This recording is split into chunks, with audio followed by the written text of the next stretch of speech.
पहली बात तो मैं एक आखिरी सवाल जो पहले वाले मुद्दे पे था उस पे मैं एक आखिरी सवाल पूछना चाहता हूं, उसके बाद मैं आपको कहूंगा क्यों मैं सरप्राइज हूं और शॉक हूं। मेरा आखिरी सवाल जो पहले वाला मुद्दा था उसमें ये है। नहीं पहले बताइए ना सर, आखिरी सवाल पूछते रहिएगा, जरा ये बताइए ना कि आप सरप्राइज और शॉक क्यों है? अभी मजा आएगा ना भिड़ो। क्या आपने मोदी ने जो कुछ कहा क्या आपने सुना कि नहीं सुना नीतीश जी? नहीं। Mohan Bhagwat raised the issue for his own reasons. कौन है मोहन भागवत जी? Mohan Bhagwat is the leader of the RSS. कौन है मोहन भागवत जी? So मोहन भागवत आरएसएस क्या है? आरएसएस गुरु संगठन है बीजेपी का, आरएसएस का पॉलिटिकल फ्रंट ऑर्गेनाइजेशन है बीजेपी। ये सारे लोग आरएसएस के प्रचारक और स्वयंसेवक हैं और ऐसा होने पर उनको नाज है। आइडियोलॉजिकल मास्टर है आरएसएस, वो जो कहेगा इनको करना है। आरएसएस के बिना उनका वजूद नहीं है।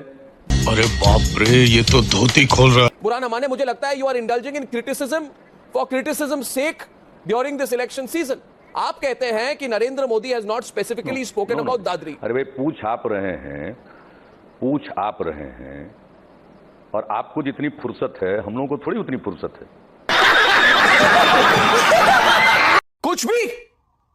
कुछ भी लेकिन ये फैक्ट है कि जो कुछ भी हुआ उसके बारे में तुरंत बोलना चाहिए ताकि लोगों को उससे सांत्वना मिले और लोगों को ये महसूस हो कि देश के अंदर इस तरह की प्रवृत्ति को बढ़ावा नहीं दिया जाएगा। और हम लोग यहाँ देख रहे हैं कि उसको लेकर यहाँ एक मुद्दा बनाने की कोशिश हो रही है। आपकी लॉजिक को मैं आप नहीं समझ रहे, हम भी आपके लॉजिक को नहीं समझ रहे। मैं आपकी लॉजिक को बिल्कुल आपके लॉजिक को तो हम खुद नहीं समझ पा रहे। तो वही बात अगर राष्ट्रपति भवन से आए तो आप बहुत अप्रिशिएट करते हैं, और वही बात नरेंद्र मोदी कहे तो आप हाहाकार मचाते हैं कि नरेंद्र मोदी ने देर से बोला, ठीक से नहीं बोला, he did not use the right words, he did not speak in the right context. So I don't understand why you are choosing to have one approach for the president of India and one approach for the prime minister. Only because of politics, nothing else. नहीं, आप और कुछ कहना हो तो कह लीजिए पहले। नहीं, मैंने तो सिर्फ सवाल पूछा, आप जवाब दें। राष्ट्रपति, हाँ सवाल सुनने का भी समय दीजिएगा, देने का भी समय दीजिएगा, तब कैसे ही आप बोले चले जा रहे हैं। अरे भाई राष्ट्रपति जी का बोलना एक अलग विषय है और प्रधानमंत्री के हाथ में जो देश को चलाने की जिम्मेवारी है वो है। राष्ट्रपति तो रेयर बोलते हैं। ये बड़ी अच्छी बात कही है। प्राइम मिनिस्टर ने कहा कि राजनेताओं को, politician should not be making needless comments. That is a clear enough message. I don't understand, Nitish ji, why you are not understanding. You see, if the Prime Minister says something, you will criticize. If he doesn't say something, you will criticize. If the President says something, you will support. If the Prime Minister says the same thing, you will criticize. Nitish ji, सारे लोग देख रहे हैं आपकी अपनी personal rivalry जो चल रही है, आपकी पर्सनल राइवलरी है नरेंद्र मोदी के साथ। प्रेसिडेंट से क्यों तुलना करते हैं आप? प्रेसिडेंट से क्यों तुलना करते हैं? मैं व्यक्तिगत तुलना नहीं कर रहा, मैं कह रहा हूं दोनों एक ही बात कह रहे हैं। मैं व्यक्तिगत तुलना नहीं कर रहा, मैं कह रहा हूं दोनों एक ही बात कह रहे हैं। ऐसे ही देश चलाइएगा, ऐसे ही देश चलाइएगा, तब तो गर्त में जाना ही है। कोई उपाय है क्या? जब आपके जैसे समझदार कमेंटेटर ऐसे मसलों को राष्ट्रपति जी के साथ उलझाते रहेंगे, प्रधानमंत्री जी को क्लीन चिट देते रहेंगे, तो आवश्यकता क्या है सब बहस की? आई एम सॉरी बाबू। आपने एक बार भी आपके जो साथी हैं, मतलब साथी हो, आपके जो साथी हैं मुलायम सिंह यादव जो आपसे टूट के निकल गए, क्या आपने एक बार भी, बस एक सेंटेंस, क्या आपने एक बार भी नीतीश कुमार जी पूछा कि भाई मुलायम सिंह यादव नेताजी आप है कहां? आपके स्टेट में ये सब हो रहा है, एक बार भी आपने एक स्टेटमेंट नहीं दी है। आप कहां पे हैं? Are you there? What are you saying? Where is your government? आप आजम खान को कंट्रोल क्यों नहीं कर रहे? आपने एक बार भी नहीं कहा। आप सिर्फ एकमात्र एक केंद्र बिंदु है नीतीश कुमार की, और वो केंद्र बिंदु है नरेंद्र मोदी।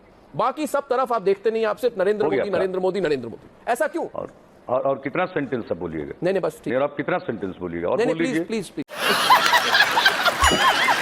मनमोहन सिंह जी से तुलना क्यों कर रहे हैं मोदी जी का? अरे मैं प्रधानमंत्री के बारे में बोल रहा हूं, वो प्रधानमंत्री थे, ये प्रधानमंत्री, आप व्यक्तिगत बात कर रहे हैं। अब तो कोई उत्तर नहीं आपको देगा,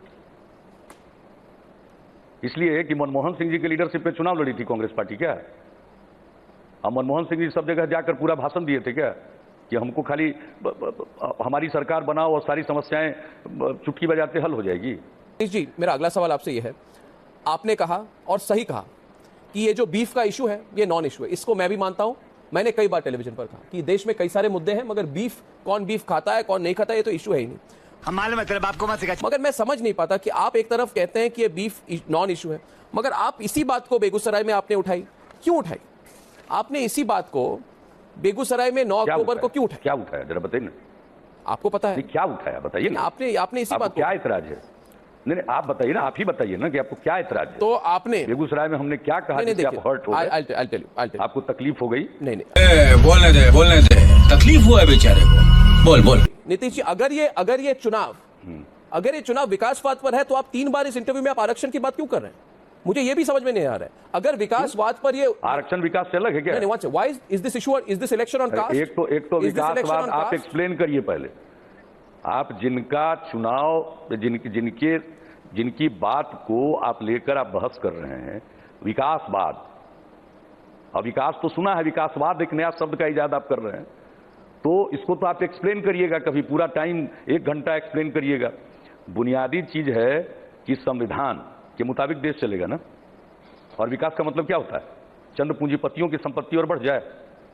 अरे भाई, जो समाज में सारे तबके हैं, आखिर आजादी दिलाने वाले जो हमारे राष्ट्र नायक हैं, उन लोगों ने संविधान की रचना की और उस संविधान में प्रावधान किया कि समाज में जो हाशिए पर हैं, उपेक्षित हैं, वंचित हैं, उन लोगों को मुख्य धारा में लाने के लिए विशेष अवसर देना होगा। विकास से जुड़ा हुआ है।